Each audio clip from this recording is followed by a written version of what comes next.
the whole bizarre foods things of like, I'm going to go eat the grossest thing I can find. But it's like, it's not gross to a very large group of people. So we always like to approach just a new food or just food in general with like a pretty open mind. This is Taste. I'm your host, Eliza Barbanel.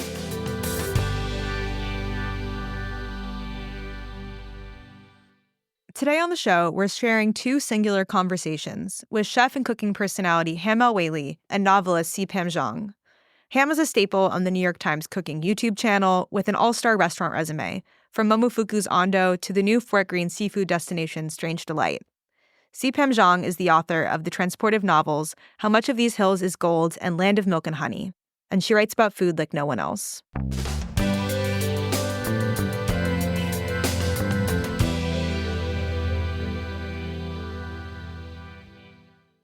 Hi, Ham. This is Taste. Thanks for coming on the podcast. Hi, Eliza. Thanks for having me. I'm excited to be here. That was like the most formal hello we've ever done to each other, probably. We've already said hello downstairs. So we this is like the podcast hello, the official hello. The official hello. And the official first question, I guess, I'm curious, what have you eaten today? What's been good? Oh, okay. I'm not a big breakfast person, so I usually have a smoothie or like a protein shake or something in the morning, kind of to get my stomach going. Because if I have something too substantial, I just feel a little nauseous. So I had protein shake with some chia seeds in there in the morning, and then I got some tacos for lunch. There's a Tacombi that opened in my neighborhood recently, and I've been wanting to check it out. So I just popped out really quick. I grabbed some suadero tacos, which were really good. Wow. Highly recommend. And they're pretty tough to find in New York. They're not nearly as good as Taqueria Ramirez's, though. I was going to say. They're like top tier, next level tacos. But it's like, if I don't feel like going all the way to Greenpoint, it's like, it'll do.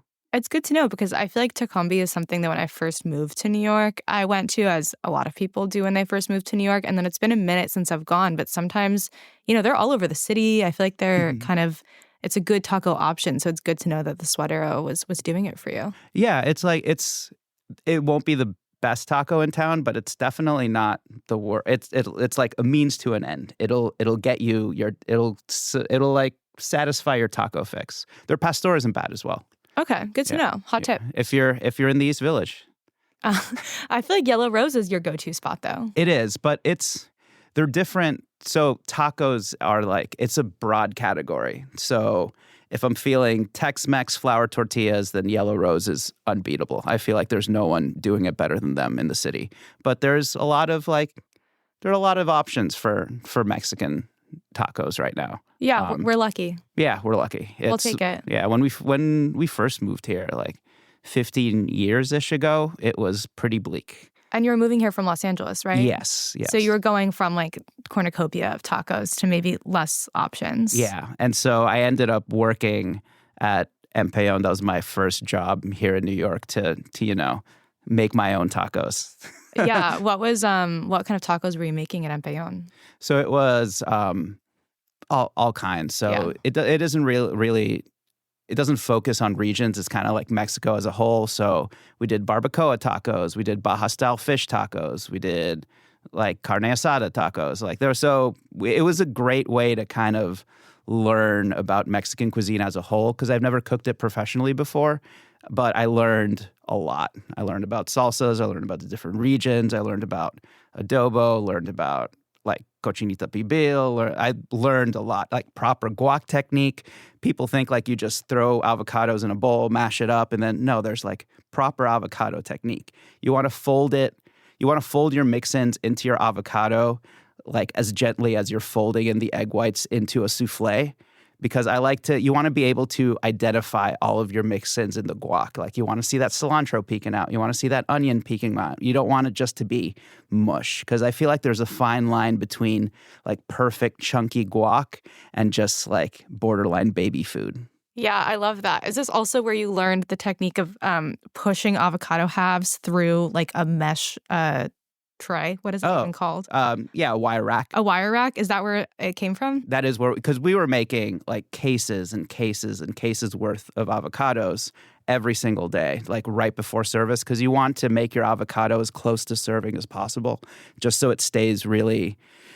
I feel like once the acidity from the lime gets into that avocado flesh, it's not bad by any means, but it turns it into something else. You kind of want that acidity floating above the fat, so you get like you get that gradients of textures as you eat it, and like flavors and tastes. So you get like the fatty and the acidity and the crunch and the herbaceousness. So if it just sits together for too long and it's just overmixed, it just becomes this one mass of thing that's not great.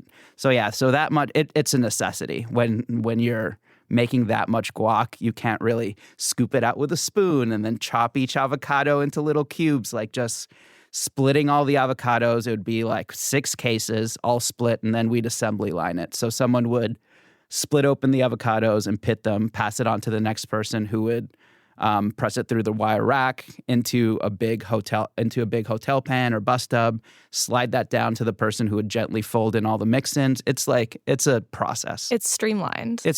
And it makes sense because you also have like an industrial like kitchen dishwasher. So you're like, this is a tip that I've seen you do on a New York Times cooking video before, and I don't have a dishwasher and I'm not making a restaurant's worth of guac. So that's not something I have tried, but there's been a lot of other ones that I have picked up that I think we can get into. But maybe just to zoom back for a second, I want to talk a little bit about your background, because I think that maybe it's something people don't know as much about you. Like, can you tell me a little bit about what it was like for you growing up, where you were, and like what kind of food you were eating? Yeah. So I'm Bolivian Egyptian. My mom's Bolivian, my dad's Egyptian. They met at Howard University in DC, and then they got married and moved all the way to Qatar, where I was born and raised. I don't know why they moved. Like that like bit of information in the story has always been left out. Even though I ask, it's like one of these like immigrant parent secrets that I will never know. So my dad got an opportunity running a couple of supermarkets in Doha. And then he grew that business into like an import-export business. And then he grew that into a kind of Mongolian grill franchise.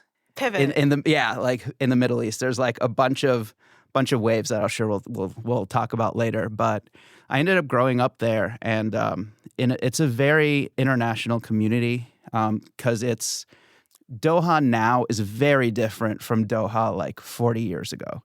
It was still small. It was still growing. ExxonMobil wasn't ExxonMobil yet. It was Exxon, and like Mobil, there's like separate companies. So I ended up going to an international school where there were local Qatari people, a lot of Americans whose family worked at the army base in town, a lot of people who worked in the oil and natural gas industry. And then there was this whole like wave of just general people from all over the world who were just there, like either being doctors or like managing random businesses. So I like kind of fell into that group. So I grew up eating Bolivian food, but through the lens of like Middle Eastern ingredients, things that you can find there. Egyptian food that my mom learned from my dad's like friends and family members. My mom also really liked the Julia Child cookbook. I actually still have her copy of it. So we would have like a random roast chicken dinner out of there. And then I would also eat things at the homes of like friends. So I would have like shish barak from this Lebanese friend, which is one of my favorite dishes.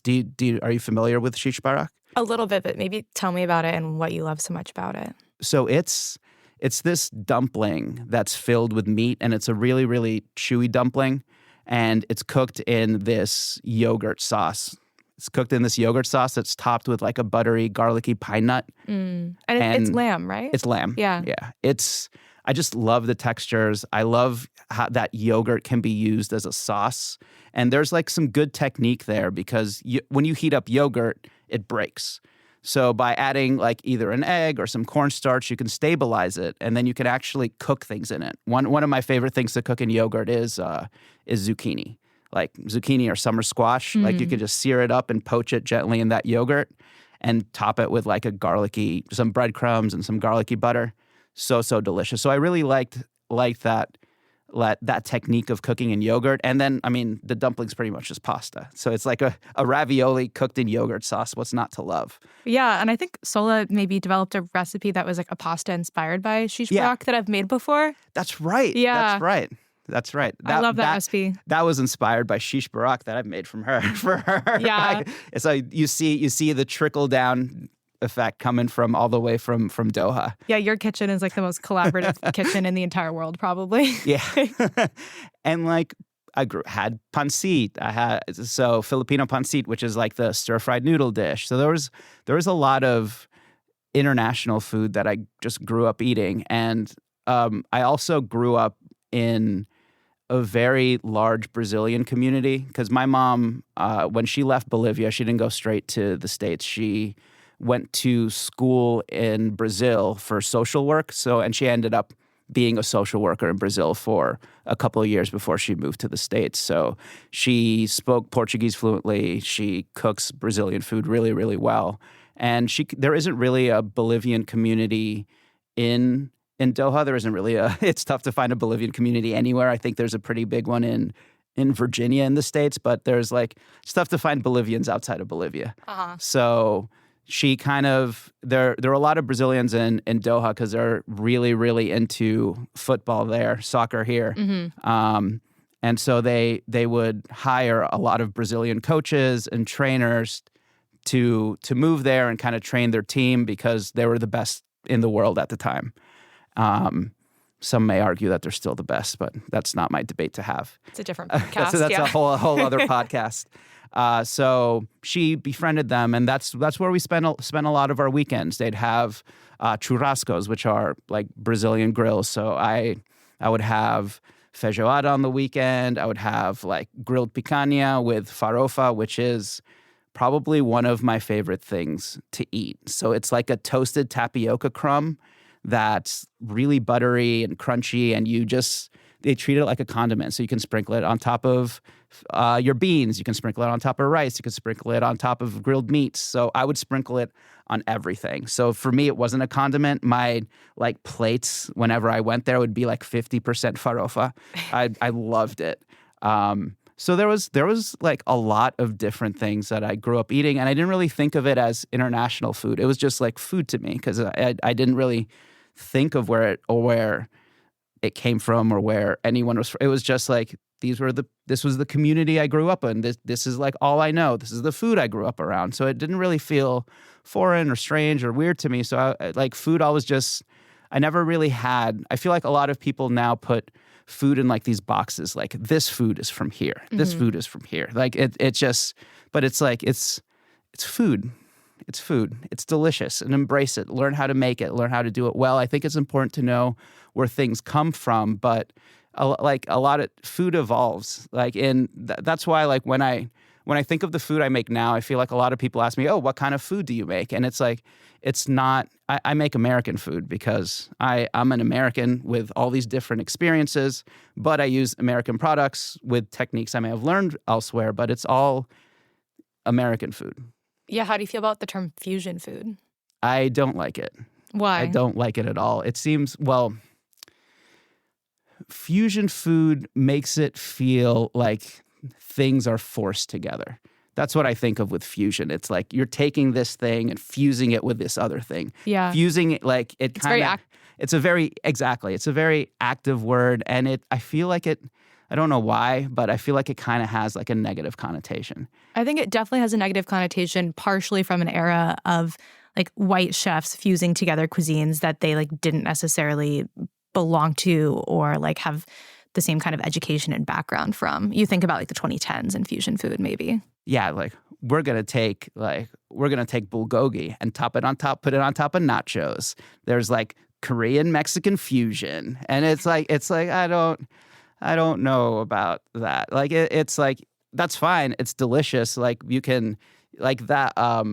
Roy Choi. Yeah, that's Choi, exactly. Yeah, Kogi taco. Roy Choi famously does that, but it's not fusion food. It's his food because he's Korean American. He grew up in California around a lot of Mexican food. It's not a fusion. It's Roy Choi's food. It's him. It's like it's this thing that makes sense to him because it's an expression of the community he grew up in.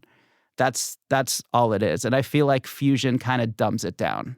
Yeah, I appreciate that. So you grew up this like very well-fed, curious kid. When did you decide that you wanted to make food your career? So I was always into food. My favorite show growing up was Yan Can Cook. So good. I was so impressed by Martin Yan's knife skills. I would just watch him mesmerized, like debone a chicken, or just like he did this thing where he would like chop scallions and pretend he was all focus, and then he'd look up and smile at the crowd and then just keep chopping. It's like I was blown away by that. I'm like, that is so cool. I'd like to one day be able to cut precisely without looking at it.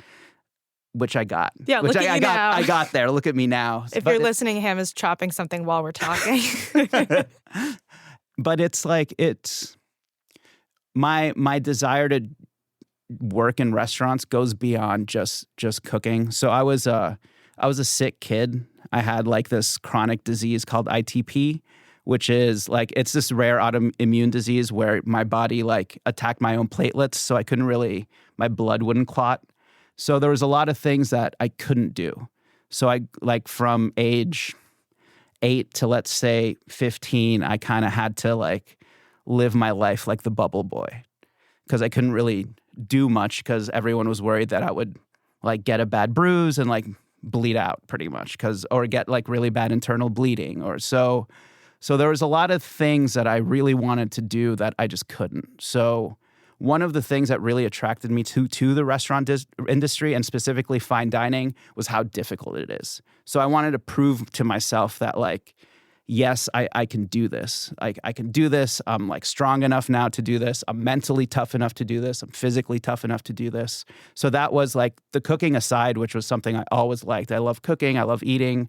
I love feeding people. I love seeing there are few things more like satisfying than feeding someone you care about something that they like, and then they try it, you see that expression on their face. Like it feels good. It's very satisfying. But that's actually what attracted me to the restaurant industry was like how difficult it was. So when I first started, I knew I wanted to be in fine dining. I knew I wanted those long hours. I like volunteered for every clopen, like every close into an open shift. I volunteered for every brunch double. I volunteered for every like, this was back in the day where you could show up to work and not clock in just so you could be at work and see other people prep and just learn things that you wouldn't be able to otherwise. So I would go in as early as I could to watch all the fish butchers break down fish, to watch all the even receivers, how they would receive the produce and check it to make sure it was up to par. Like I would help them break down their boxes. So I was all in. I wanted to learn as much as I could from this industry that I was really interested in being a part of. I was just as interested as being like a part of this restaurant culture as I was to actually becoming a better cook. Yeah, knowing you, I feel like that makes so much sense and is also kind of what you need if you're going to be working in that space, because it isn't easy to be doing that kind of work. Even if you're not, like gold star, going above and beyond into those things, it is such a demanding industry. And obviously you worked in so many different places. We don't need to linger too long, but I'm wondering if you could tell me a little bit about some of the places you worked and maybe like meaningful experiences that you had there. Well, I did my externship at WD-50, and that I think was one of like the more formative jobs that I've ever had. Period, because it wasn't so much about what I learned. They really what like Wiley Dufresne and his team at the time really pushed forward was the idea of understanding the whys behind cooking and not just the hows. So everything came with an explanation, which I love. So it's like, we cook our pork this way because of this, this, and this. We cook venison this way because if you cook it as slow as you do the pork, it tends to be gamey and get a little mealy. So we actually cook it to this temp. So understanding the hows, the whys, and all those little parts really helped me become a better cook. So it's kind of like experiencing Harold McGee's On Food and Cooking in real time around me, and just the general culture of how they put creativity at the forefront. I never since I was so Doha's like Qatar in general, like it's conservative and a pretty conformist society. And I like always struggled with that. So I never really, I feel like rules are made to be broken. That's just how unless you can explain to me why this rule has to exist, like if I will explode if I break this rule, I don't really, I think most rules are just made up by society just because they feel like there's no reason for most of them. And I really liked that they didn't really believe in rules. They're like, if this tastes good, if this is an interesting technique that pushes the boundary, like they tried to make every dish different. They didn't like to repeat techniques. They didn't like to repeat flavor profiles. Everything needed to be new. So they were constantly pushing for not just correct technique, but new technique, new ideas. And being in that hyper creative environment really kickstarted my brain into thinking about food in a different way. Yeah, that makes a lot of sense. And then where did you go from there? Or maybe where did you go before you decided to pivot into this era of doing more like recipe development, video, like this era that you're in now? So I worked in fine dining for a while before Sola and I opened our own restaurant, Hail Mary. Once that closed, I was kind of in timeline. That was like 2017, right? 2017. 2017. Yeah. Once that closed, I was kind of in a panic, like, cause you put in everything you have into this project and like financially everything you have. So we closed, and then I just felt the panic of like, okay, I need to find a job that I think is secure. So I worked at a Momofuku spot called Ando, a startup. This was the delivery only Momofuku? This was a delivery only Momofuku. It was a lot of fun. I learned a lot of things there. That was my first foray into kind of casual dining. I'd mostly lived in the fine dining world, and I actually wished I had spent more time in the casual dining world before opening a restaurant, because we opened a diner. So if opening a diner with a full-on fine dining mindset, mistake. You opened a diner where like Sola was making the sprinkles herself. So the fine dining was all still there.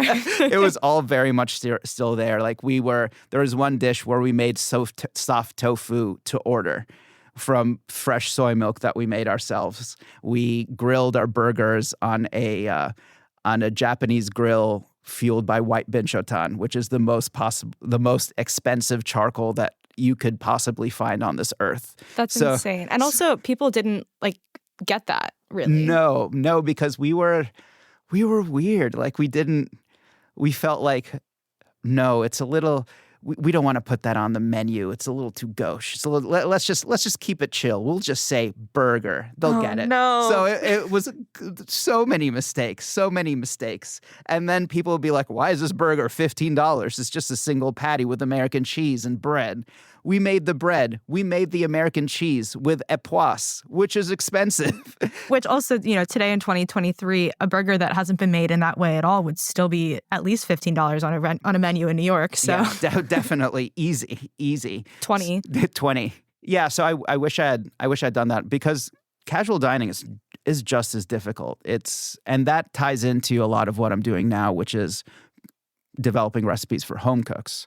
So worked at Ando for a while. That ended up closing. And then after that, like after experiencing 2 closings back to back in less than a year, I was kind of done with like startup restaurants and like independent restaurants. I wanted to go big. So I ended up working as an executive corporate chef for E2 Hospitality for a few years, which also was a very gratifying experience, because you learn a whole other skill set that I didn't have before, because I was managing big teams across the city. And that, I think it was that experience and working with the people that I did there, I really learned how to become an effective manager, and which is just as important part of being a chef as being able to cook well.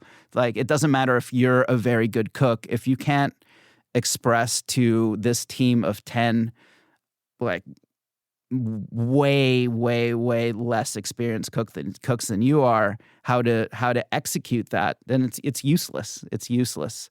So that kind of, I feel like those experiences really came together and created the person that is here now. Yeah, and that was working for you in terms of a safety mechanism until the pandemic happened. Yeah. Not to rub kosher salt in the wound, but Diamond Crystal, Malden, and then everyone had to close, and that's when you started doing home cooking. So, especially going from running such a big restaurant group, how did you transition to cooking just at home for yourself and Sola? It was really tough. It was really, really hard because I'd never not worked at a restaurant in New York. That was kind of all I knew, and it was all that I wanted. I had no idea. Like, all my dreams began and ended with either working at a very successful restaurant, owning a very successful restaurant, running a very successful restaurant. Like, that was just the world I knew. That was the world I could imagine. I really hadn't pictured myself outside of that world. But then the pandemic taught me a few things. One was how much I missed my wife. So working in restaurants, you never really spend much time together just because the hours are really tough. And by that point, Sola had already transitioned into food media. So at least before, when we were both in restaurants, we were both working the same hours. We're both coming home at the same time. So we're both kind of living the same life.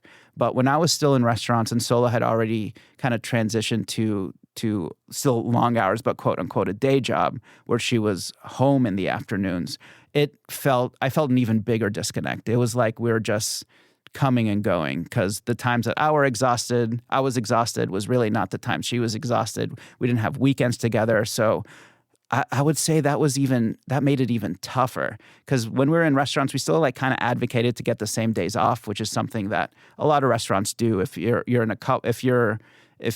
a couple of restaurant people and you talk to your manager, most of them will be like, okay, what days off does she or he, what time off do they have? And then we can try and finagle some things so you at least have one day off together. That's a very common ask in the restaurant industry. It's not that big a deal, but it was tough to just, because there was no overlap, because the days she had off were Saturday and Sunday, and I could get a Sunday off once in a while, but there's no way you're getting a Saturday off in like the restaurant industry. If you do, you're probably bad at your job, and they don't want you around on a Saturday because it's really busy.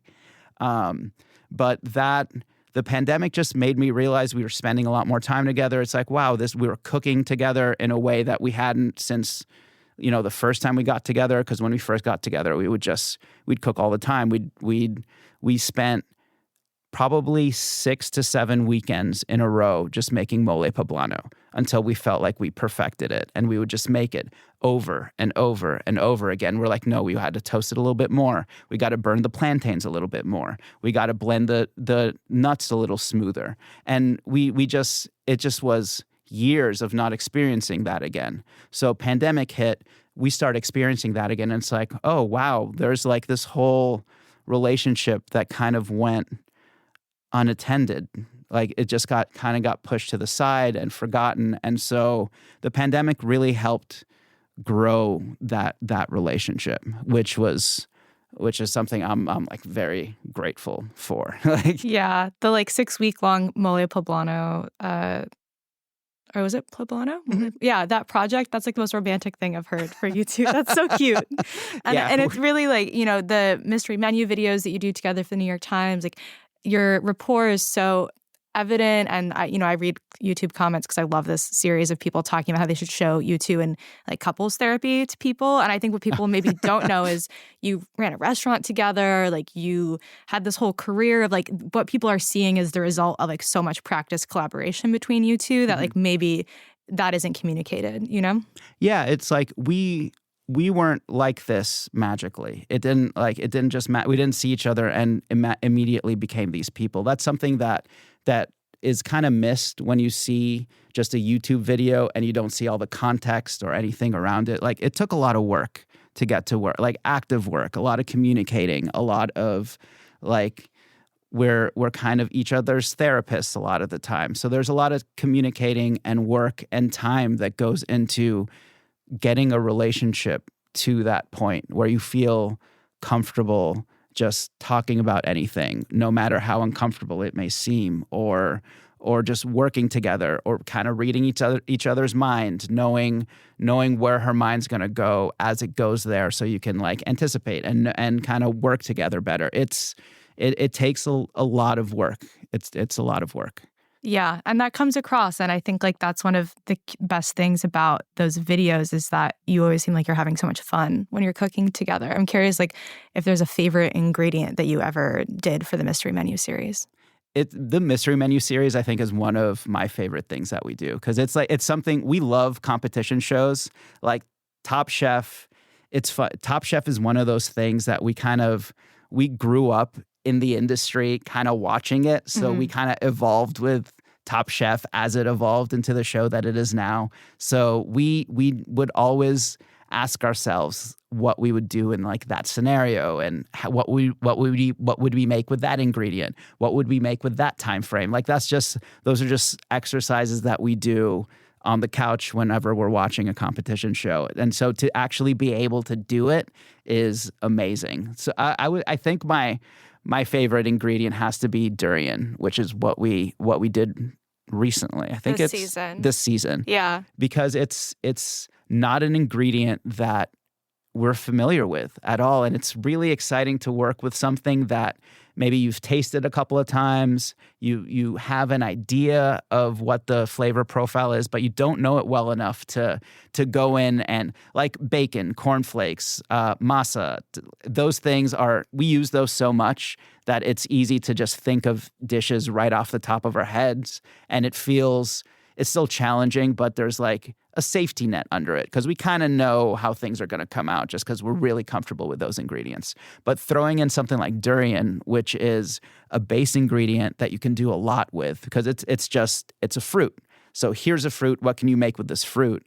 And it has such a complex flavor. So it's funky, it's sweet. It has like some allium notes in there, which is weird for a fruit, but it was a lot of fun. That's I think my favorite episode so far. And it's a sweet episode because durian has this reputation of being, very pungent, like not good, some people would say. And you two don't have that reaction at all. You're so excited to cook with it, and you make such delicious looking things with it. Have you cooked with durian since doing the video? We haven't, but only because we haven't really come across it. I'm sure if we walk into, I'm not sure if they have it at H Mart. I don't think they do. But if we come across it somewhere, I'm sure we'll like pick it up and try some. But it's not something we've cooked with since. But it is something we're interested in having again. I don't really like it when food is so personal for so many people, and I feel like durian especially. It's like there's so many. It has like that, like a lot of YouTubers or like social media people like to have like the shock value of trying to maximize how gross it is. They're like, oh my God, it's durian. We're all gonna die. It's like world's grossest fruit in like all caps across the video. Yeah, exactly. And no one needs that. I really don't like food being presented that way. Like there's that like the whole bizarre foods things of like, I'm going to go eat the grossest thing I can find. But it's like, it's not gross to a very large group of people. So we always like to approach just a new food or just food in general with like a pretty open mind. It's like if it's an ingredient or a dish that's close to someone, it's important to treat it with respect. Yeah. And also, like, I got to try some of the jackfruit durian curry that you made for that video, and I was like obsessed with it. Oh, really? Yeah, I want to get the curry paste recipe later because I really like, I have jackfruit right now on my countertop, and I was like, I kind of want to, maybe not, I don't have durian, but I want to do something like that again, Oh, definitely. Oh, I'm glad you liked it. Yeah, we green curry was one of the weekend experiments that we did a while back. Like, so you can green curry anything. With like the proper technique and the right base ingredients, you can turn anything into a really tasty green curry. Another thing I like about these videos is that they get to showcase your graphic tee collection, which is just so good. And I'm wondering like if you have any holy grail graphic tees. Okay, the graphic tees. I really like going to shows, but even when I was a kid, so like I was really into music when I was younger because it was like I said, it was a very conformist society, and so like many kids, like my way to like rebel and break out was to find interesting music I liked, which was a lot of the times like things that you can really find around there. It's very much a Billboard Top 40 town. Mm-hmm. So breaking away from that was my way of like, oh, I'm different. Like you do when you're younger. Yeah, I'm different, and you can tell because I'm wearing this sick T-shirt. Exactly. Look at my Converses; they're untied. Like that. That was kind of the way. Or like, I have a T-shirt on, but I'm wearing my dad's blazer on top of it. I'm quirky. Like that. I would wear that. Yeah. Yeah, it's a good move. I still do that now. So that's like that. I still kind of dress like I'm a child now, I guess. So the graphic tees, I always wanted to be somebody who went to a lot of shows. Like I really, there's few things as satisfying as being in a very, just you feel the energy in a concert where everyone's really into it and really excited to see the performer and know all the words. Like the hair stands up on your arm, you get like some goosebumps, and you just feel it. And you can't really get that from a lot of things. So that's one of the reasons why I like going to shows so much. And I try to I don't believe in getting like just band shirts online. I feel like you need to get it from the merch table. That's like my rule so like all the band shirts that I wear, they're like from shows that I've gone to. And I think probably the one that I like the most would be my holy grail tee would be my Japanese breakfast one, just because that was the first show that I went to after the pandemic. So when I first moved here first moved here, I was 20. I started going to shows in Manhattan. I moved to Jersey. That's where my dad was living. And then I stopped because I was in the restaurant industry, didn't have time, didn't have the means. It just wasn't something that could happen. So that Japanese breakfast show right after the pandemic was probably the first show that I had been to in over 15 years.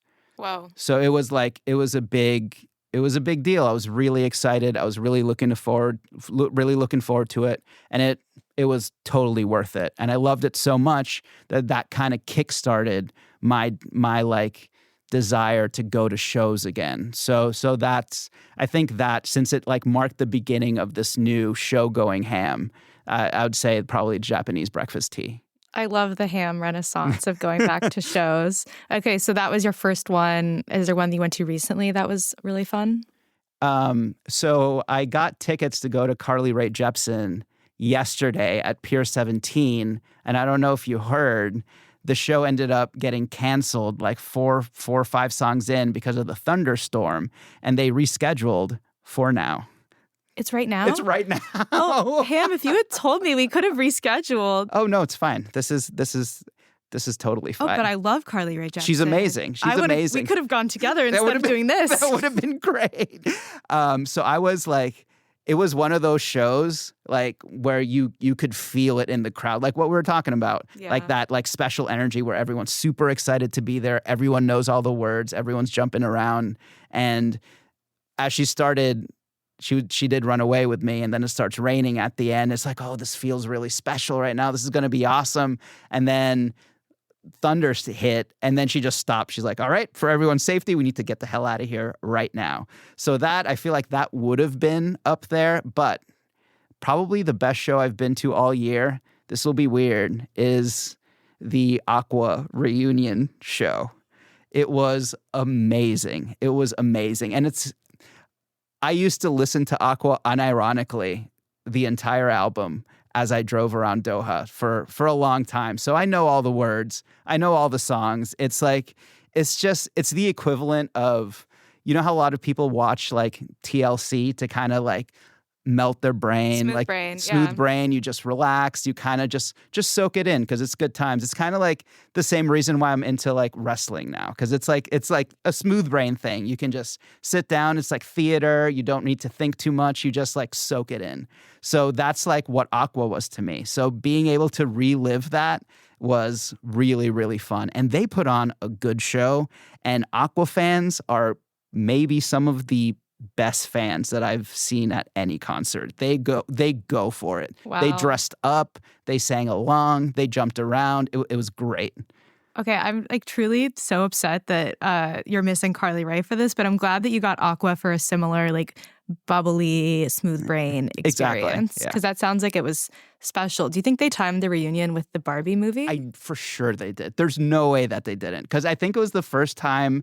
It's the first time that they toured since 1998, which is when Barbie like that. I don't buy that coincidence. Tinfoil hat. Yeah, they knew. Yeah, they definitely Greta knew. Gerwig tipped them off.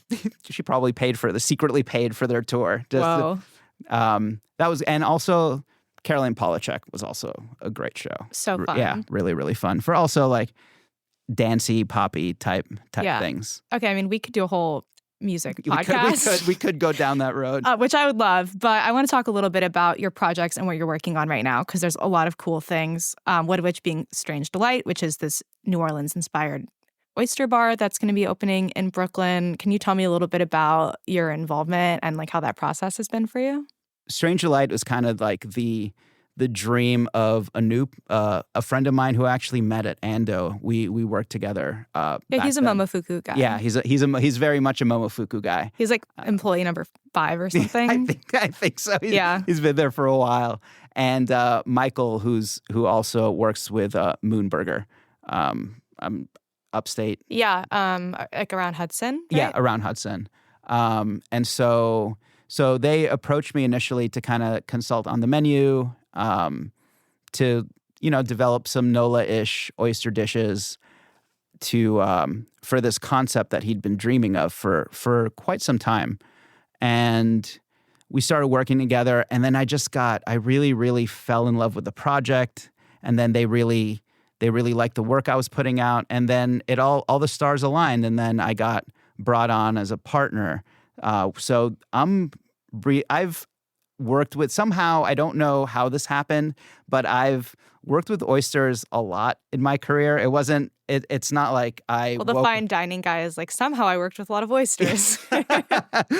Yeah, oysters and oyster bar. So it's like, it's something I really like. There are a few things that are as delicious completely untouched as they are like dressed properly, and oysters are one of those things. Like if you start with a really good cold oyster and you just shuck it and have it right there, it's like such a pleasurable experience. Like you get that brine, you get a really nice creamy texture, like you really get a taste of the ocean.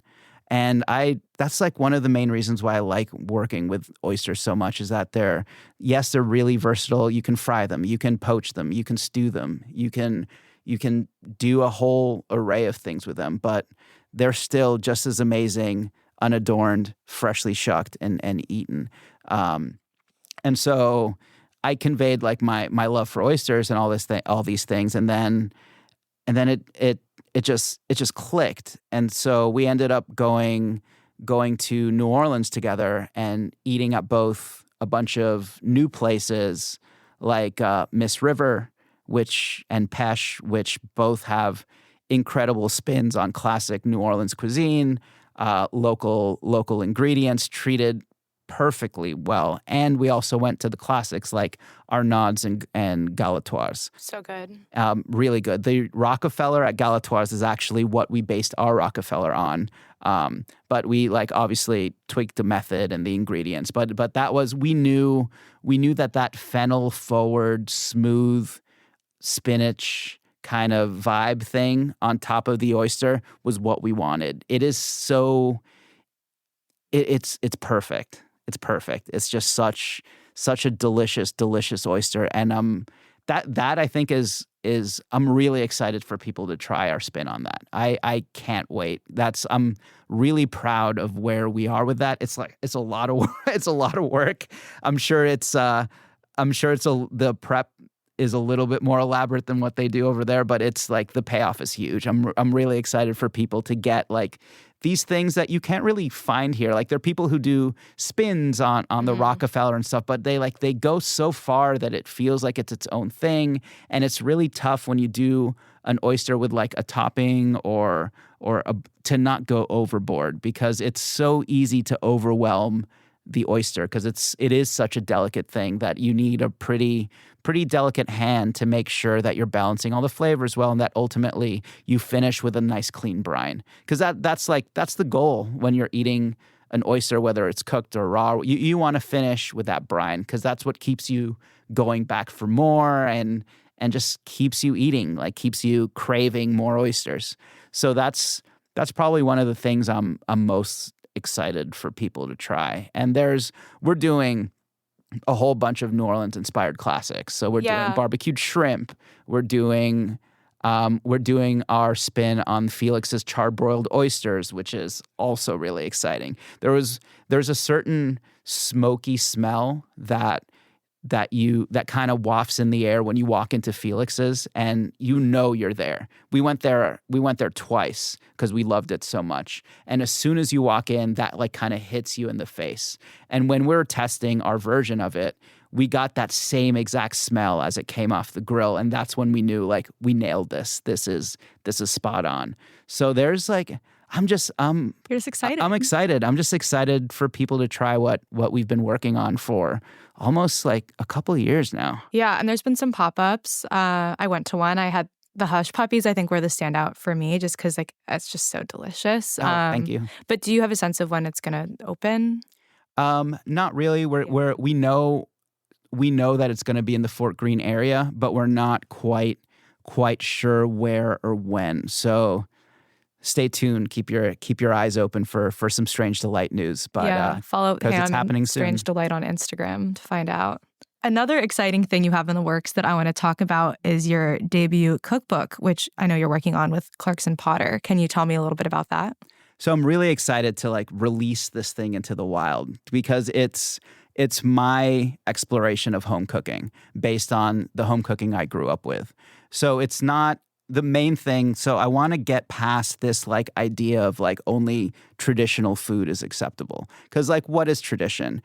Especially in food, it like morphs over time. There was a point in time, like most people, when you think of kimchi these days, it's like that red Napa cabbage kimchi.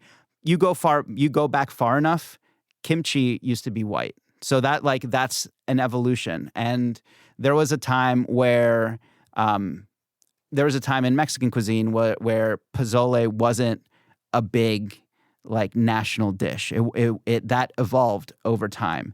There was a time where, sorry to go back to Korean food again. Sol and I are working on a podcast with the Sporkful that kind of dives into the history of specific dishes and how they're made. And we recently did an episode about tteokbokki. So I have like Korean food history on the top of my mind. So there was a time, so initially tteokbokki, or Korean rice cakes, was made with rice flour. So you pound rice into these cakes, these like really mochi-esque chewy cakes, and that's how rice cakes were made.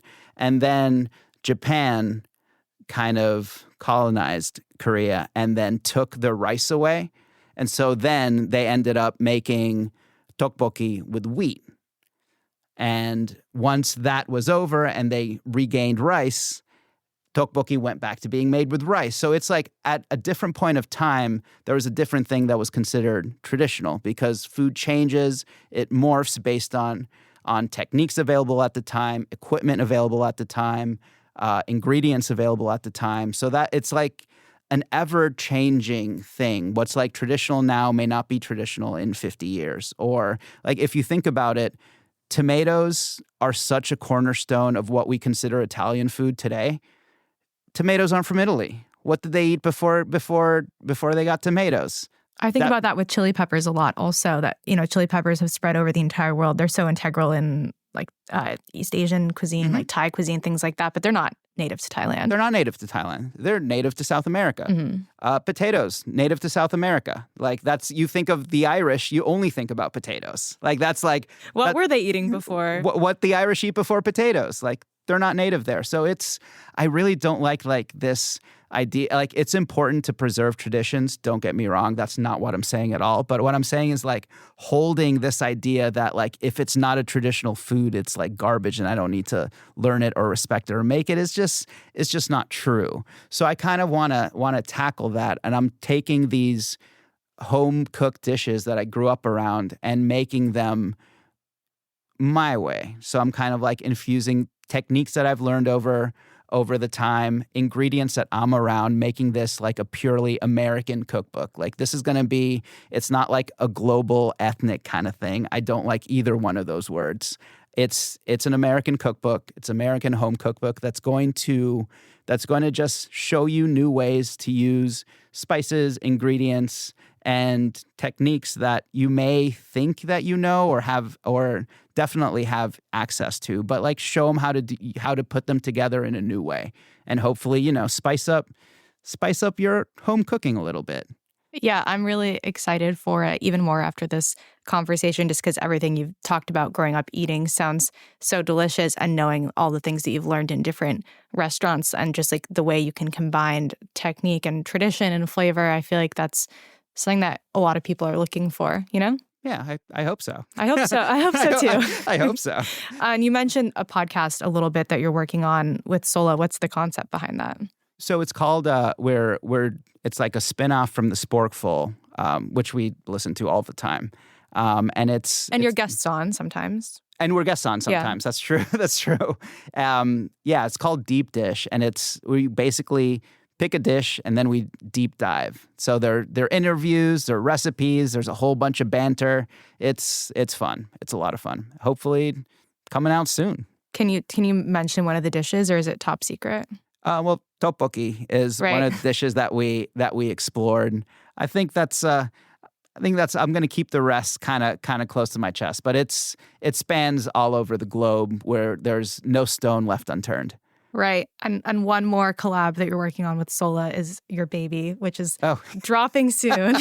Baby dropping soon. Baby dropping soon. Early fall. Are you guys going to be those parents that make baby food? Oh, definitely. So we got this ridiculous piece of kitchen equipment called a Thermomix. So it's something that I used at WD-50 to make a temperature stable hollandaise gel. So you could freeze it and deep fry it without it exploding all over the place. So that's what I initially used it for. But essentially what it is that it's a blender that can cook at the same time. It's really popular in Europe. They kind of use it like their microwave. You can steam on there. You can make risotto in there. You can make broth in there. You can even fry in there. So we got a Thermomix because the thought is we want to go to the farmer's market, get some really nice peas when they're in season, and all you would need to do is pop them in this blender, add some water, set the temp, and then blend it, and then boom, you've got perfect, warm, fresh baby food. So we're very excited to test this out, to really see how it works. We have really high expectations for her palate. We're really excited. We've done a lot of research both online and asking other parents about how you can avoid a picky eater, because that's a fear. Yeah. Because it would, it's a fear. It would break our hearts if if she was scared of vegetables and just wanted to eat chicken nuggets. But there's really nothing you can, we'll love her regardless. Right. So. And you've done the research. I feel I don't know if this is true, but I've heard that what the parent is eating during pregnancy is very much affects the baby's palate. And I imagine that just all the things that Sola is eating, there's no way this kid is not going to come out craving, I don't even know what, everything, Craving durian. Craving durian, honestly. That's going to be the first thing you're using, the Thermomix? Is that what it's called? Yeah, the Thermomix. Well, I hope the experiments go well. And if you need an adult human to try them, I'm very curious. You can start me with durian. I won't even care. Okay. And to close out, this is taste, and we talk a lot about guest taste. So I have a little rapid fire taste check for you. So I'll throw some categories at you, and you can just give me the first thing that comes to mind. Okay. Okay. Ready? Okay. East Coast oysters or West Coast oysters or Gulf Coast oysters? Ooh, that's tough. Okay, so I know these are quick. Are these just yes or no answers, or can I give reasoning? You can tell me why. Yeah. I can tell you why. Okay, so at the beginning of my career, I preferred West Coast oysters because they're smaller, they're less challenging, they have a cleaner flavor, less brine, and it's just a more subtle flavor. So if you're new to oysters, I would start with West Coast, but I'm an experienced oyster eater at this point, so I'm East Coast all the way. East Coast. Okay, Hot Pockets or Pop-Tarts? Ooh, that's tough.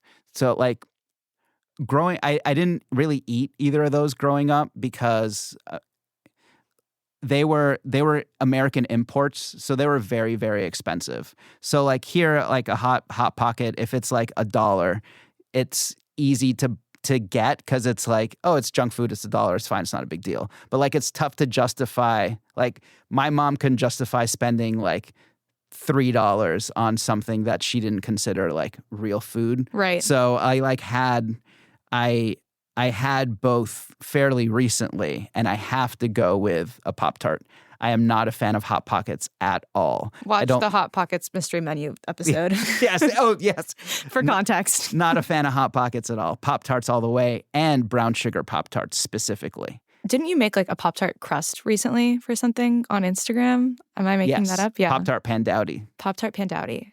Okay, we're not even rapid fire anymore. We gotta get back in it. We're just talking. Okay, go-to bodega snack. Go-to bodega snack. I like Fritos. Favorite New York City restaurant? Superiority Burger. Favorite New York City bakery? Ooh, Cabra. Something you'll never make from scratch? Canelés. Most underrated piece of kitchen equipment? Okay, I think people need to throw away their nonsticks. They're useless. They don't give you a good sear, and they don't they kind of don't last forever. Cast iron. Cast iron is the way to go. Okay, go-to diner order. Go-to diner order. So Veselka's my go-to diner. So I like to go with 2 eggs over easy, latke, sausage, and challah toast. Any time of day? Any time of day. It sounds like a great diner order. And this has been a great conversation, Ham. Thanks so much for coming on. Thank you. Thanks for having me.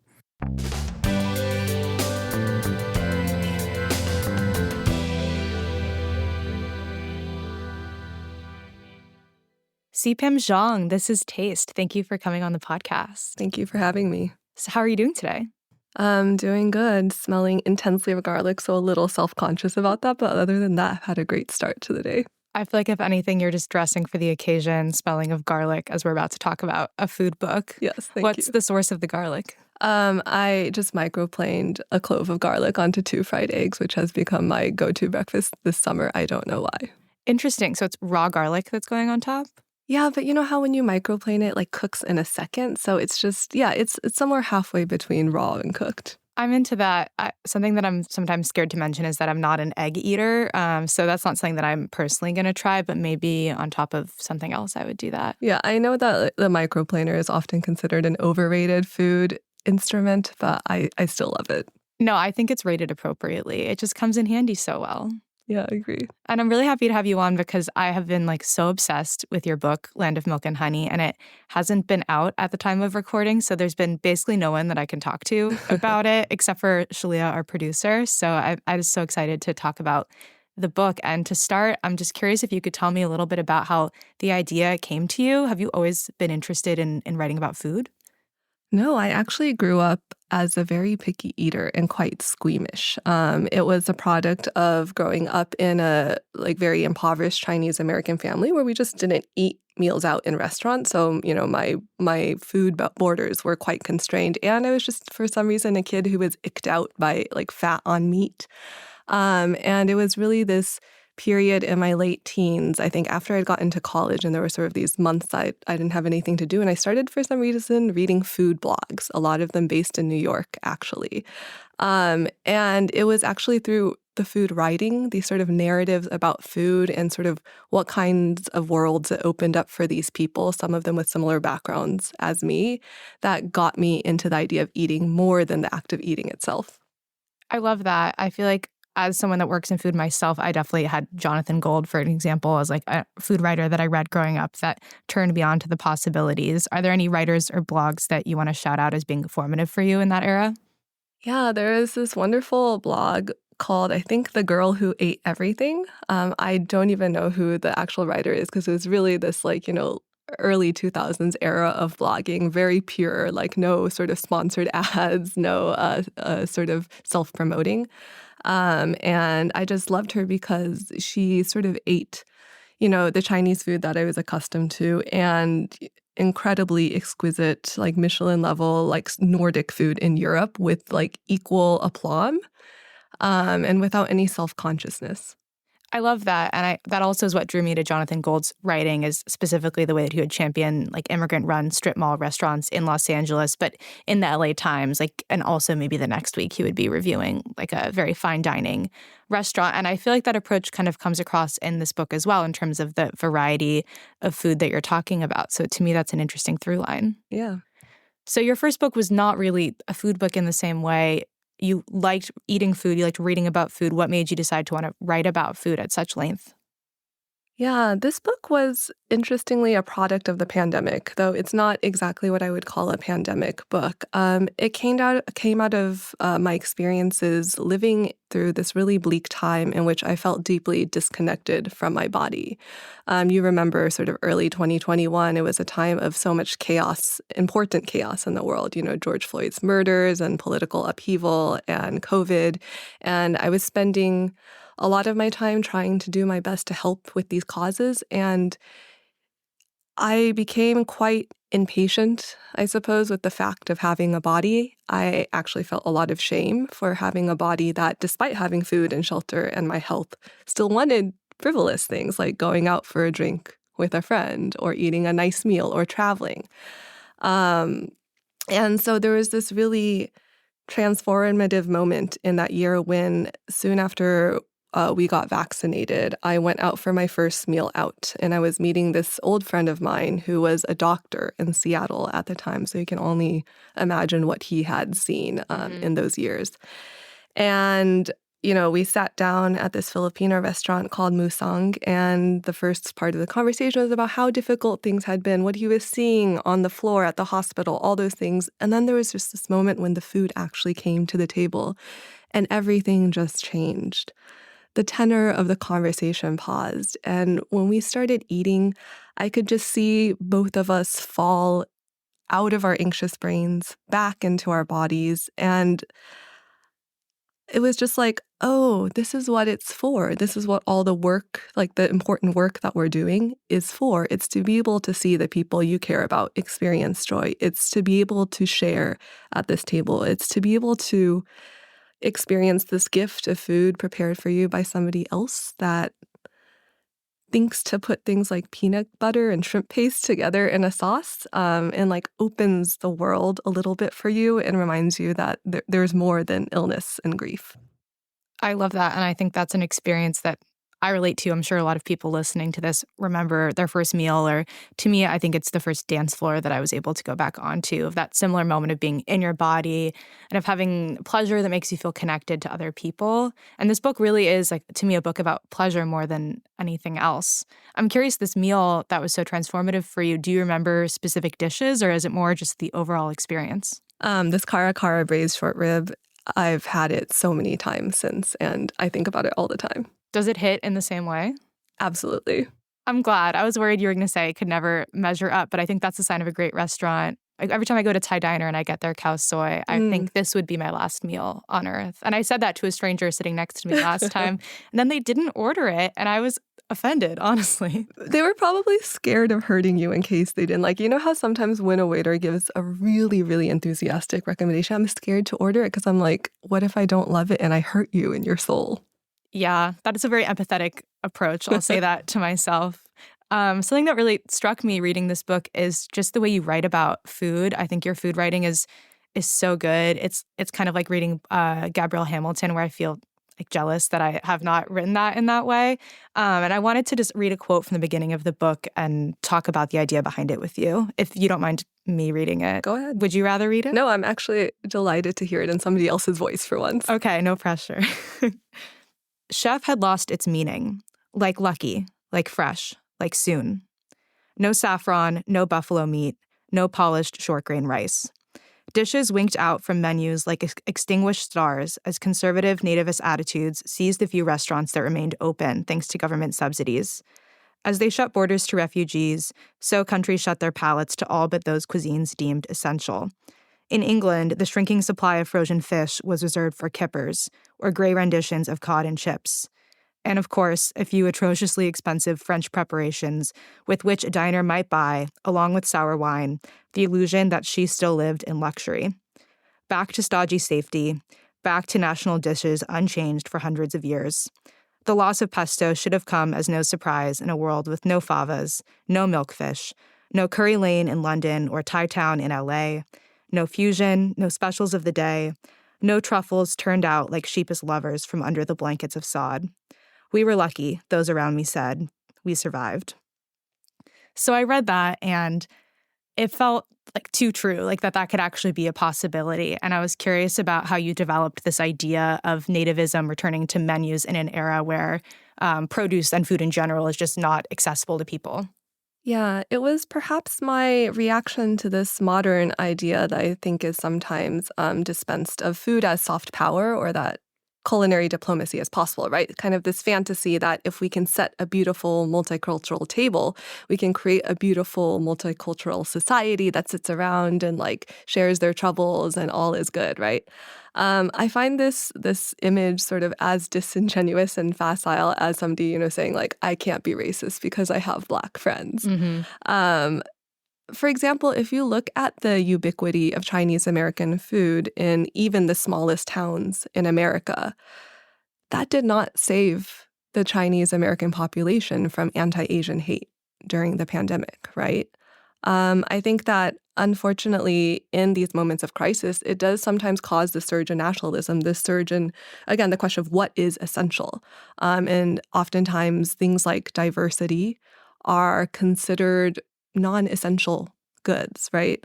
So I was interested in kind of turning over the stone of this idea of multiculturalism and thinking, well, if disaster did come and the culinary world were to show its true colors, what if this illusion of our fuzzy multicultural table was one of the first ones to be shattered? Yeah, I think that it resonates because it is possible to imagine that. And what you're saying reminds me of a phrase that I saw.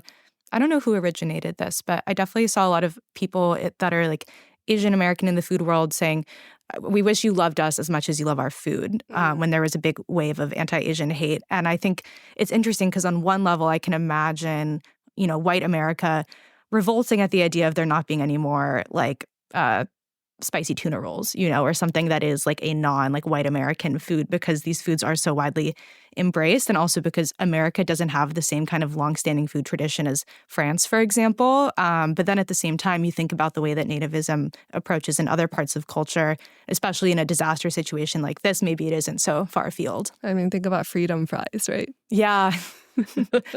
I mean, for anyone that doesn't know about this, like the renaming of French fries to be freedom fries, it's one step beyond that. It's a little more extreme. Right, but then you read it and you can picture that happening. And specifically when you talk about Los Angeles, LA plays such a big role in this book. And I grew up in LA, so that like resonates with me. Have you spent time in that city? It seems like you must have.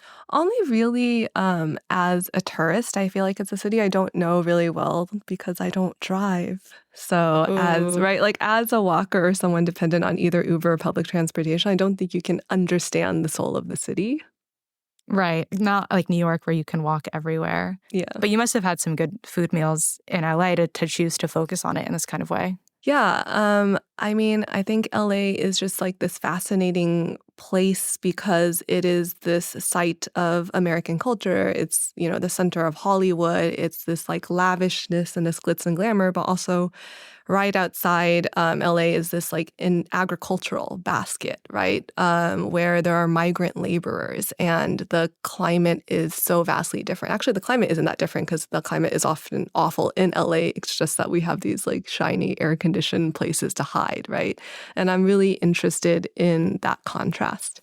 I think it makes a lot of sense. And also, if you spend time in LA, especially if you're driving in and out of it, you're kind of aware of climate politics and how they relate to food in a different way. I think it's pretty common to see signs at maybe like almond farms that say they're against like water regulations and the way that like certain foods have already been politicized in this current climate, like literal climate in terms of climate change. I think that's kind of on display in California in a way that maybe isn't in other parts of the country that aren't growing so much food and also aren't affected by drought in a similar way. Yeah, no, that's a great point. I have spent a lot of time in a car driving between San Francisco and LA and have definitely seen those signs. So maybe they were there in the back of my head as well. Right. And you weren't the one doing the driving, so you had time to linger on them exactly. a little more. So really, this is all kind of talking about food as a mechanism of power, which I think is maybe you talk about a little bit in this, not you, but one would talk about today in terms of truffles or these kind of expensive, hard to find foods. But in this situation, it's really almost all food that becomes expensive or hard to find. I'm curious, like in this scenario,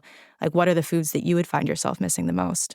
Oh, that's easy to answer because I already miss them living in New York now. It's just really good, fresh produce. Like there are a couple months of the year, and right now, it's August, so we're sort of still in that sweet spot where we can get really great local produce on the East Coast. But during the winters here, I miss produce so much. There's just nothing like West Coast produce. Is there a specific item that if you could have it in endless good supply, you would want? I think cherries. I think cherries are like that girl of all of like the summer fruits. They're such the perfect size to snack on, and they're just so audaciously good when they're good. And they're like really sexy. There's something about the fact that they stain everything that they touch. Yeah, and also if you are like pitting them yourself, you're just kind of ripping into them and the juice is dripping. I've never used a cherry pitter. No, I don't think that's your MO. I feel like it's so much more like sensual, based on what I've read in this book, to be ripping into them instead. Yeah. So I want to get your thoughts on another thing that happens in the book. And I've been trying to avoid spoilers, so I don't think this is a big one. But there's a moment when this protagonist is faced with a test when she arrives at the research institute that's going to be her new job. And you write that it's not a perfect French omelet, which she expects. Instead, it's flour, vanilla, eggs, and then something that you describe as warm as skin, as yielding as a woman's inner thigh, strawberries, which I love that description. And I'm curious, like, what made you decide on that being the test? Well, as a Top Chef super fan, I think I can safely say that pastry challenges are often the most difficult one for chefs who aren't trained specifically in that area of expertise. I think that for someone who's not an expert in pastry, it's really hard to be creative and to innovate in that space, which maybe speaks a little bit to the situation that the chef finds herself in at this research community. I like that answer. And I also feel like being able to spotlight produce instead of like just eggs and butter that would be in an omelet feels like a really special choice, because produce is something that people have so much of an attachment to that is fleeting. It's not around for as much time. Maybe it would have been gone sooner than eggs. Yeah. Something else that I like about the book is that it's about the end of the world, but it has so much pleasure and life and beauty in it, even that strawberry description. How much did you think about like wanting to have that duality, and how did you kind of focus on having both of those in one book? I think that every book that I write changes me to some degree. I never know exactly what I'm writing about when I begin. And the course of working on this novel made me realize that we really need to take pleasure seriously if we intend to survive, right? Thinking back to sort of the watershed that was the pandemic, where we were focused on what is essential. I think we all realize that though things like food, water, health are essential to live on a day-to-day, week-by-week, year-to-year basis in order to survive the entire scope of a life. you need other things. You need beauty, you need art, you need pleasure, right? It's sort of, what is the point of living with only the essentials? And as someone who suffers from depression, it's not a rhetorical question, right? It is really a crucial, beating question. And so it became really important for me in this book to take pleasure very seriously and to hold it as sacred, perhaps. I like that idea. Do you feel like there are any moments in the book that kind of especially rings true for you? A little bit after that moment that you mentioned, where the chef is working with strawberries, and she puts one in her mouth for the first time after several years of not having any fruit. And it's just this sensual explosion where it is about the taste of that fruit, but it's also about this sort of collapse of time and memory and all the, people that she's loved and eaten strawberries with, all the experiences that she's had. It's like a whole world in a bite. And I think that kind of says everything that I want to say about the importance and the possibility of pleasure.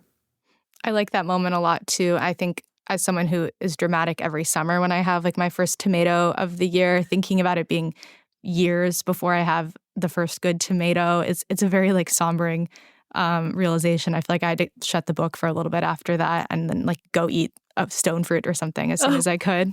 Do you like dry farm tomatoes? I don't know if I know what that is. Like greenhouse tomatoes? Ooh, now you're making me realize I don't know the exact definition, but you can get them sometimes in California in the farmers markets at certain times of year. But it's a tomato that I think is grown with less water, so I think it makes the flavor more concentrated because there's less juice in the tomato itself. It's like smaller but like packed with flavor. Whoa.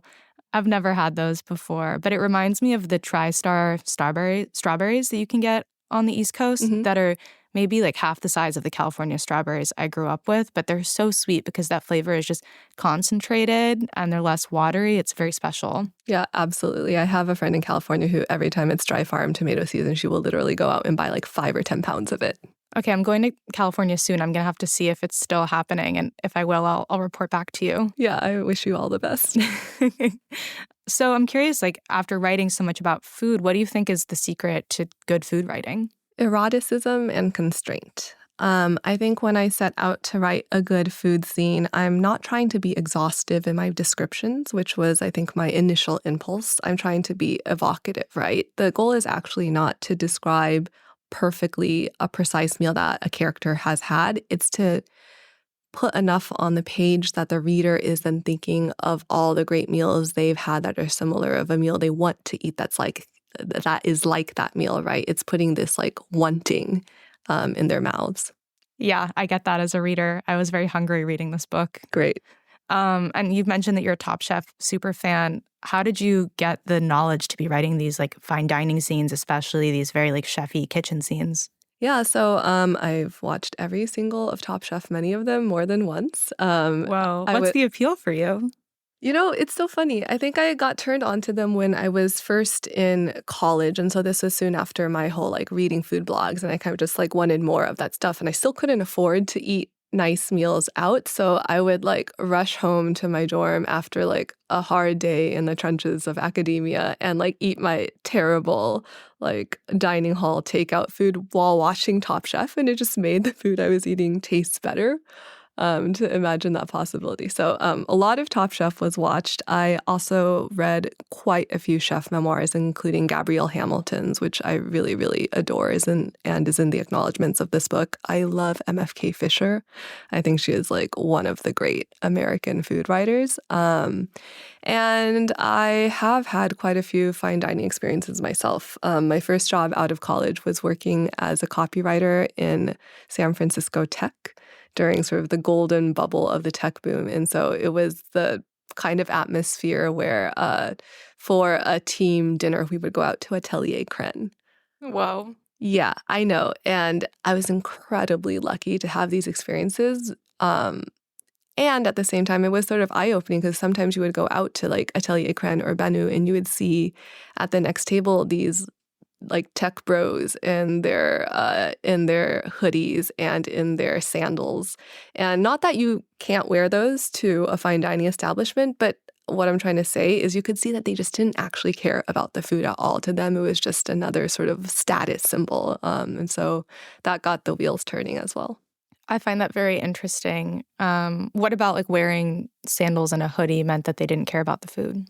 It was that, for example, there would be certain establishments where that was not the dress code, right? So they would have made the wait staff uncomfortable because they have to come in and say something. They have to kind of like offer these people appropriate attire, and they have to do that like awkward dance of power where it's like, you are the paying customer, you have the power. I have to tell you you're not abiding by the rules, but how do I do it in a way that doesn't piss you off, right? It was this like carelessness of the attitude. And you could just see it in everything from the clothing to the way they like didn't finish their food or didn't listen to sort of like the full description of what was being placed on the table.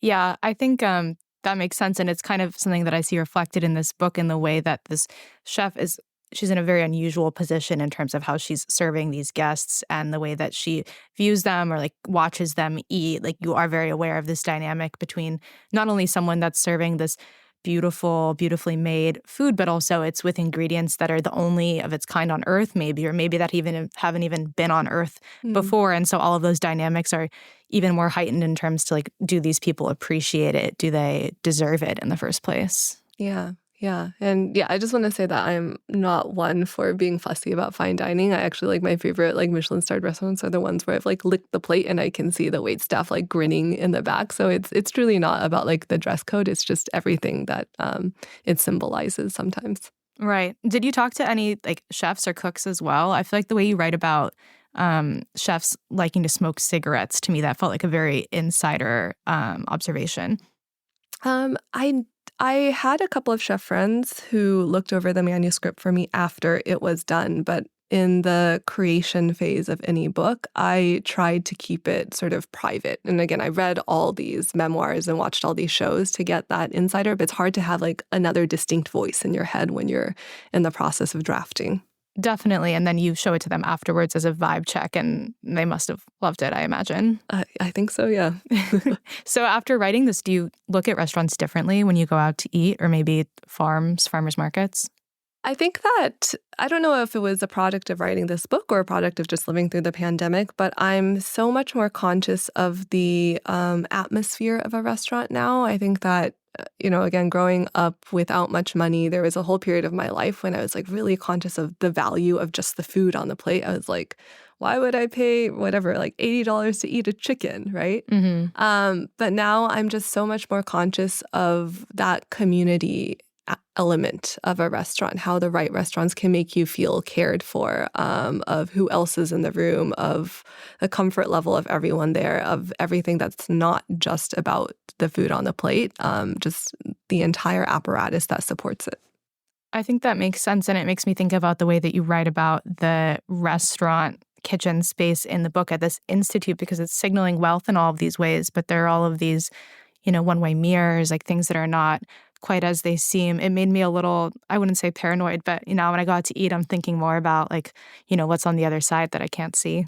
Yeah, I think there are good questions for all of us to ask ourselves. Not just in restaurants, but probably like everywhere we go. Yeah. So you mentioned your acknowledgement section before. Your acknowledgement section is maybe like 80% restaurant dishes. It's definitely more than I've ever seen before. Can you like unpack that a little bit for me? It was just like one of the most fun things for me to do in this book. I think that a lot of writers, a lot of fiction writers, we really hate talking about our books, but we love talking about things we've read, things we've consumed that fed us. And usually we talk about it in a literary sense, or maybe we also talk about movies or music. But I was just writing this acknowledgement section. I realized that it would be a lie to not just put the food in here. So much of what I've been eating over the past, 30 years of my life really played a role in the formation of this novel. And so the acknowledgements list, it isn't exactly a list of like my favorite restaurants or like the best restaurants across the world, but it is a kind of private notebook of places that really changed the way I thought about food. And, that includes rotisserie chickens at Costco, and it includes, right, like a particular beautiful grain dish at Atelier Crème. So you have your book in front of you. Would you mind maybe calling out a couple of the dishes and telling me a little bit about them?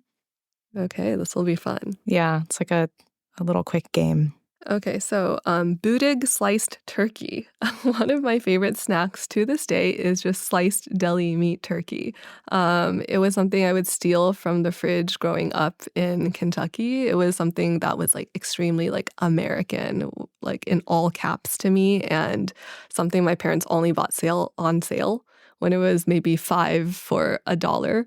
And it's absolutely disgusting. It tastes like a salt lick, and it's also something that was so deeply important to me. I have a friend, the writer and former restaurant critic at the San Francisco Chronicle, Soleil Ho, who wrote this incredible piece years and years and years ago, in which they coined the term assimilation food. To talk about all these immigrant communities that will do things like eat sliced deli meat turkey on rice, or, mix even like the original assimilation food of Spam. Yeah. And those are just like really, really formative foods for me. Would you eat it would you roll it up? Would you eat it flat? I think I alternated between rolling it up and eating it flat, just so, I got a little bit of a change in there. Textural variation. Yeah, textural variation. God, oh no, this is going to have me demonstrate on air my non-existent pronunciation of French. So, Polar des Bresses Invesse at l'Auberge du Pont de Colognes in Lyon. So it's this like famous restaurant where they do this incredibly elaborate dish of an entire chicken that is stuffed with truffles and steamed in a bath of expensive liqueur. Wow. And they cut it and carve it tableside. It's, that kind of like classical nouveau French preparation that you really cannot do with a giant kitchen staff and all these specialized tools. And it's delicious. And when I went to eat it, this was actually part of like explicit research for the book. When I went to eat it at this restaurant in Lyon, I was fully expecting not to like it. And expecting that I would write it off as this like silly, rich person food. But it was delicious, and delicious in a way I didn't expect, where the chicken was kind of tough in a way that you don't get in America, right? Because we're so fixated on having this like completely bland sponge of a food. But chicken that is often grown kind of organically without hormones, and not sort of blown up to these ridiculous proportions, is a little bit tough. It should have chew as well as flavor. I love that. And that reminds me of this interesting thing in the book where the chef is, she specializes in French food. Mm-hmm. Did you like French food ahead of time, and what made you decide to have that be the focus?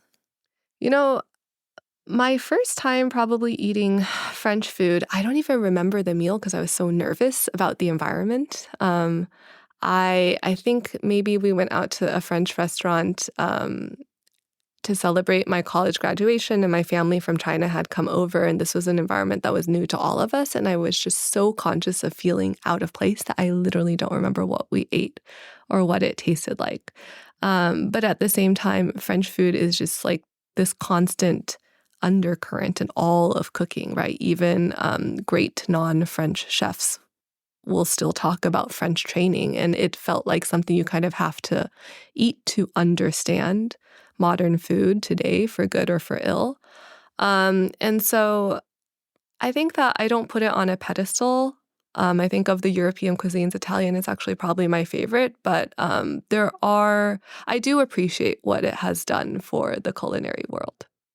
Yeah, and I think definitely in the context of this book where we are talking about people, elites in power returning to kind of more like baser instincts or appreciations, French food still has a chokehold on food culture at large around the world. And it makes sense that like chefs would turn to French food as almost like a safety mechanism, right? That like people are going to be wanting to eat this more than other cuisines. Yeah, absolutely. And I think that for me, my favorite parts of French cuisine are like the simplest ones. I like peasant foods, right? I like cassoulets. I like just straight up cheese. I mean, who does not love cheese? Yeah, straight up cheese is like enough on its own, probably. Yeah. It's interesting because I was just in Paris last month, and some of the best meals that I had were all like Asian French chefs that are doing kind of this intermingling of fusion cuisine that you almost kind of nod to at the end of your book when you're talking about like new trends in food. But that was something that I was not expecting because I haven't been to France in maybe a decade, and it was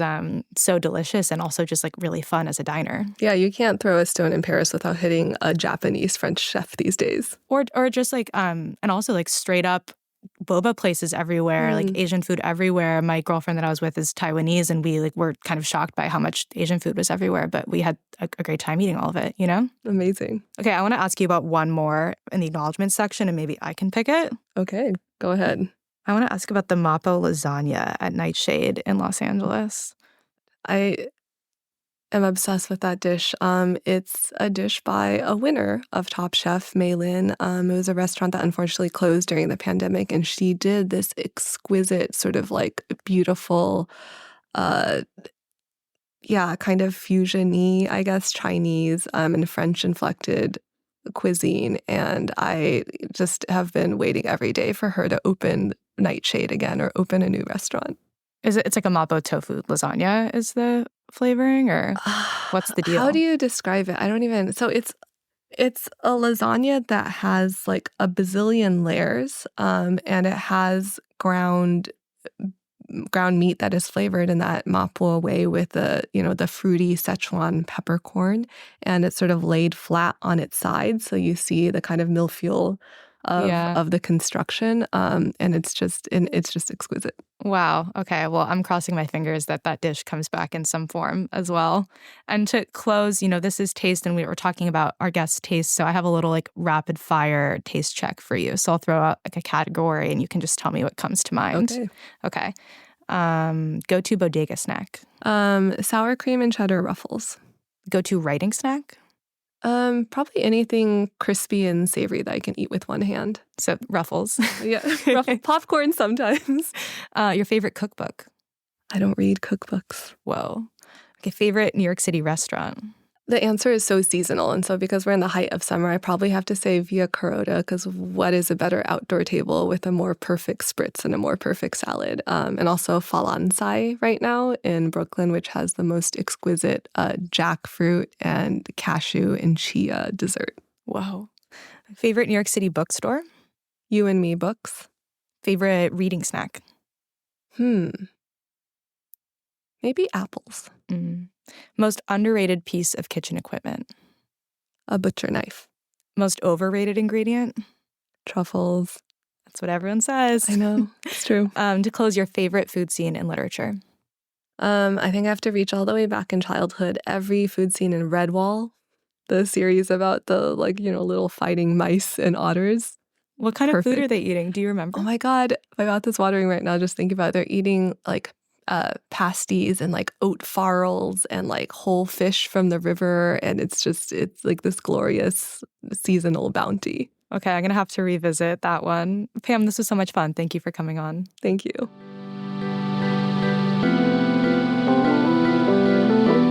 This is Taste is hosted by Matt Rodbard and me, Eliza Abarbanel. The show is produced by Shalia Harris and Pat Stango and edited by Clayton Gumbert. Theme music by Steve Rydell. Visit Taste online at tastecooking.com and make sure to subscribe to our newsletter for updates on all cool things happening.